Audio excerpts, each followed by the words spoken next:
Hello everyone, welcome back to Pristine PG classes. आज हम लोग क्या डिस्कस करने वाले हैं? सीयूईटी पीजी एमएससी का सिलेबस क्या रहने वाला है, इसमें आपका पेपर पैटर्न कैसा होने वाला है, प्लस जो लेक्चर्स मैं आपको लेने वाली हूँ यानी कि जो कोर्सेस यहाँ पे अवेलेबल होंगे हमारे प्लेटफॉर्म पे, उसके बारे में कुछ डिस्कस करेंगे।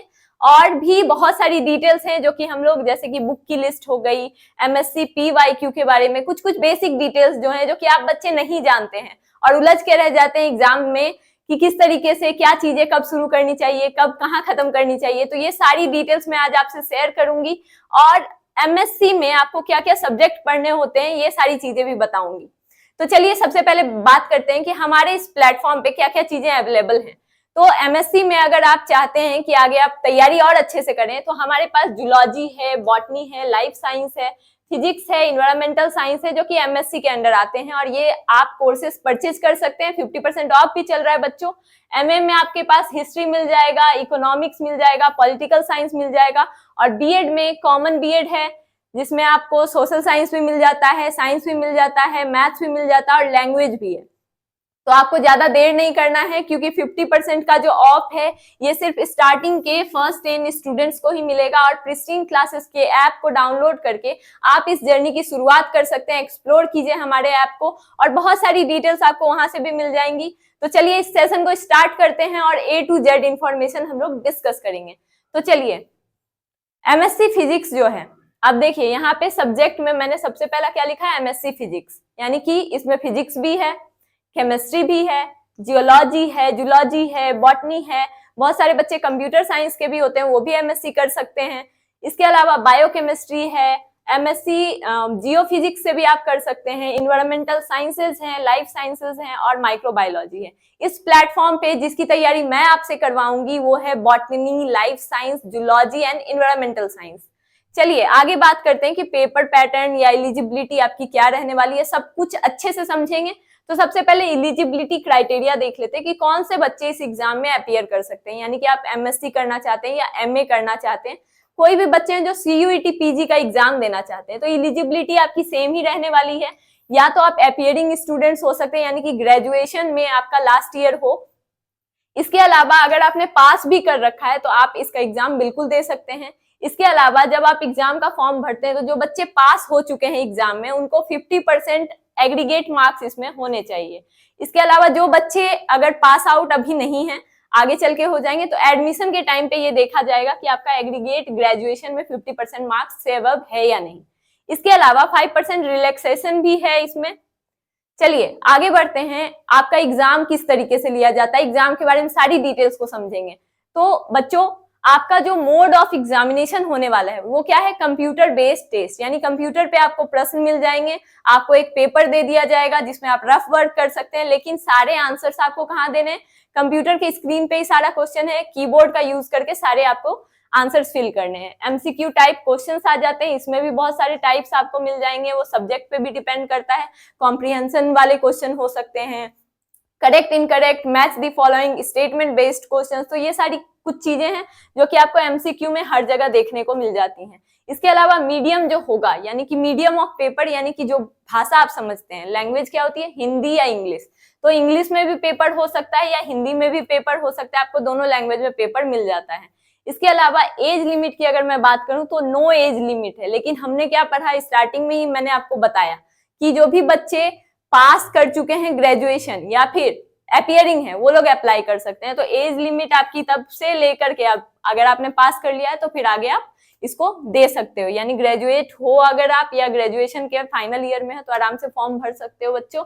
इसके अलावा आप बात करते हैं पेपर पैटर्न की, तो सबसे पहले आपको दिख रहा होगा कि टोटल 75 क्वेश्चंस है, अच्छे खासे क्वेश्चंस आपको इसमें मिल जाते हैं और जो ड्यूरेशन आपको मिलता है इतने क्वेश्चन को सॉल्व करने के लिए वो कितना है, 105 मिनट्स। अब बताइए, आपकी एनटीए आपके लिए क्वेश्चन सब कुछ लेकर के आ रहा है और इसको आपको इजिली बिना निगेटिव मार्किंग के जाने देगा क्या? बिल्कुल नहीं। तो आपको -1 होगा अगर आपने एक भी इनकरेक्ट किया तो, और अगर आप सही करते हो आंसर तो +4 मार्क्स आपको हर एक क्वेश्चन पे मिलेगा।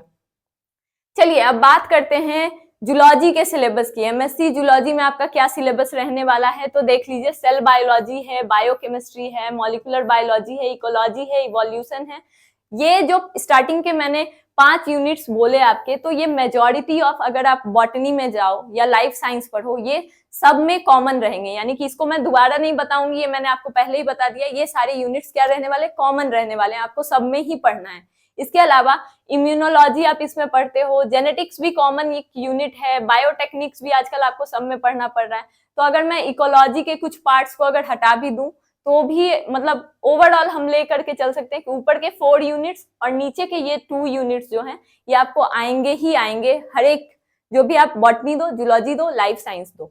अब देखिए वर्टिब्रेट्स एंड इनवर्टिब्रेट्स, क्योंकि जूलॉजी है इसमें आपको पढ़ना है। डेवलपमेंटल बायोलॉजी भी आपको स्पेसिफिक ऑर्गेनिज्म से रिलेटेड पूछा जा सकता है। फिर फिजियोलॉजी में आप क्या पढ़ते हो, जैसे कि ब्रीदिंग हम कैसे करते हैं, हमारे मसल्स जो मूव हो रहे हैं, अभी मैं आपसे बात कर रही हूँ, तो ये सारी चीजें हम फिजियोलॉजी में पढ़ते हैं। और बहुत सारे प्रोसेसेस हैं ऐसे, जैसे हार्ट बीट हमेशा चलती रहती है, ये सारी चीजें भी हम लोग इसी के अंडर पढ़ते हैं। इसके अलावा है biodiversity and environment conservation and recombinant DNA technology. तो ये बहुत ही इंपॉर्टेंट यूनिट्स हैं और लगभग आपको अच्छे खासे क्वेश्चंस आ जाते हैं। आगे भी आपको वीडियो मिलेगी जिसमें कंप्लीट एनालिसिस की रही होगी कि जूलॉजी में किस तरीके से क्वेश्चन आया है, किस किस ईयर में, ये भी बातें मैं आपको बताऊंगी। लेकिन इस वीडियो में सिलेबस जानेंगे। एमएससी लाइफ साइंस में आपको फिर से टेक्निक सेम है, क्रोमेटिन स्ट्रक्चर एंड फंक्शन, सिर्फ सेल बायोलॉजी का यहाँ पे नाम बदल दिया गया है। बायोकेमिस्ट्री वही है, बायोटेक्नोलॉजी इसमें आपको पढ़ना होगा, अलग क्या है, माइक्रोबायोलॉजी है। मॉलिक्यूलर जेनेटिक्स भी सेम है। और प्लांट साइंसेज, एनिमल साइंसेज में हम लोग सरफेस पे चीजों को पढ़ते हैं, बहुत डेप्थ में नहीं पढ़ते हैं, लेकिन ये सारी चीजें भी आपको पढ़नी होती है जब आप लाइफ साइंस में पढ़ते हो। तो अब बॉटनी में काफी कुछ अलग है, कुछ स्टैंडर्ड यूनिट्स हैं जो कॉमन है, जो मैंने पहले ही बता दिया, उनको फिर से मैं नहीं बोलूंगी। इसमें फाइकोलॉजी, माइक्रोबायोलॉजी अलग है। इसके अलावा माइकोलॉजी एंड फाइटोपैथोलॉजी हो गया, आर्केगोनिएट हो गया, एनाटॉमी एंड एंजियोस्पर्म, इसमें ऑफ होगा बच्चों, ऑफ एंजियोस्पर्म आपको पढ़ना है। इकोनॉमिक बॉटनी के कुछ फैक्चुअल क्वेश्चंस आते हैं। जेनेटिक्स फिर वही सेम है, मॉलिक्यूलर बायोलॉजी फिर सेम है। प्लांट इकोलॉजी, फाइटोजियोग्राफी आपको इसमें पढ़ना है, प्लांट सीमेंटिक्स पढ़ना है, और रिप्रोडक्टिव बायोलॉजी ऑफ एंजियोस्पर्म में किस तरीके से रिप्रोडक्शन का पूरा प्रोसेस होता है, इसको थोड़ा डिटेल में देखना होता है, लेकिन चीजें वही है। प्लांट फिजियोलॉजी बहुत ही एक अच्छा चैप्टर है जिससे आप स्कोर कर सकते हो अच्छा। Plant metabolism and plant biotechnology भी इसमें है। प्लांट बायोटेक्नोलॉजी में भी चीजें आपको वही प्रोसेसेस, वही टेक्नोलॉजीज पढ़नी है जो कि हम लोग पहले भी बात किए कि पढ़ते हैं। दूसरे यूनिट्स जो हम लोग दूसरे कोर्स में देख रहे थे उससे ही सिमिलर होगा कुछ ना कुछ। अब इन्वायरमेंटल साइंस की अगर मैं बात करूं तो इसमें अर्थ साइंसेज हैं, फिजिकल एंड केमिकल साइंसेज हैं, लाइफ साइंसेज आपको पढ़ने हैं, यानी कि बहुत डिटेल में नहीं पढ़ना है, आपको रफली पढ़ना है, लेकिन पढ़ना है। जेनेटिक्स है, उसके बाद प्लांट एंड एनिमल सिस्टमैटिक्स इसमें भी है, इकोलॉजी एंड इन्वायरमेंट इसमें भी आपको पढ़ना है, माइक्रोबायोलॉजी, बायोटेक्नोलॉजी, यानी कि हर एक जो कोर्स मैं अभी आपको बता रही हूँ कहीं ना कहीं एक दूसरे से रिलेटेड है। Natural resources and management, environmental pollution and waste management भी आपको इसमें पढ़ना है। तो ये जो भी बच्चे इन्वायरमेंटल साइंस की प्रिपेयर कर रहे हैं उनको बिल्कुल भी चिंता करने की कोई जरूरत नहीं है। तो चलिए आगे बढ़ते हैं। इन्वायरमेंटल साइंसेस एंड स्टडीज तो हम लोगों ने देख लिया था बच्चों। ये वाला जो सेक्शन है आपका रेफरेंस का है, यहाँ पे मैंने कुछ बुक्स ऐड की हैं जो कि सिर्फ आपको इन्वायरमेंटल साइंसेस के लिए नहीं है, आप जो भी लाइफ साइंस की तैयारी कर रहे हैं या जूलॉजी की तैयारी कर रहे हैं, बॉटनी की तैयारी कर रहे हैं, सबके लिए काम आएगा।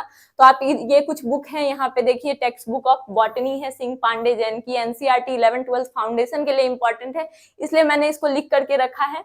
तो ये आप देख लीजिए एक बार। प्लांट सिस्टमैटिक्स आपको पढ़ना है, आप पीडी शर्मा की बुक ले सकते हैं या फिर इकोलॉजी स्मिथ की आप रेफर कर सकते हैं। बायोकेमिस्ट्री के लिए लेहिंजर अच्छी बुक है लेकिन बहुत ज्यादा लेंदी रहती है, इसीलिए मैं आपको बोल रही हूँ कि हमारे कोर्स को ज्वाइन कीजिए, क्योंकि कोर्स में आपको डिटेल में पीवाईक्यू के सॉल्यूशंस प्लस आपको एग्जाम में जैसे क्वेश्चन आते हैं उस तरीके से सारा सब कुछ पढ़ाया जाएगा।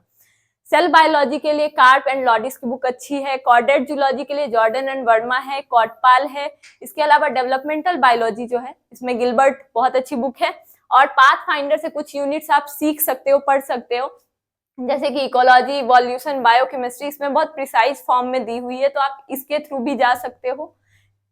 चलिए अब बात करते हैं कि हमने सारा डिटेल आपको दे दिया, बच्चों के कुछ क्वेश्चन आते हैं उसके ऊपर ध्यान दे देते हैं। जैसे कि कुछ बच्चे हमेशा मैसेज करते रहते हैं कि मैम बायोटेक्निक्स का कोई अलग से कोर्स होता है क्या? तो नहीं बच्चों, बायोटेक्निक्स का कुछ आपको अलग से कोर्स नहीं करना होगा, ये पूरा प्रैक्टिकल है बायोटेक्निक्स। तो आप कुछ भी पढ़ो, जूलॉजी पढ़ो, बॉटनी पढ़ो, लाइफ साइंस पढ़ो, ये सारी चीजें आपको पढ़नी ही होती हैं। इसके अलावा अगर मैं दूसरी एक और क्वेश्चन की बात करूं कि हम जूलॉजी से अगर ग्रेजुएशन किए हैं तो क्या हम आगे लाइफ साइंस से कर सकते हैं क्या एमएससी? बिल्कुल आप कर सकते हो, इसमें कोई भी परेशानी वाली बात नहीं है। आपका ग्रेजुएशन जिस भी सब्जेक्ट से रहा हो आप एमएससी कर सकते हो लाइफ साइंस से। तो ये बेसिक जो चीजें थी ये मैंने आपको बता दी। अब बढ़ते हैं हमारे लास्ट, जो हम लोग सारा सब कुछ डिस्कस कर लिया। आप सारी तैयारी हमारे साथ मिल करके कर सकते हो। और भी इंफॉर्मेटिव वीडियोज आती रहेंगी, इसके लिए आप सब्सक्राइब कीजिए, नोटिफिकेशन आपको मिल जाएगा। Thank you so much.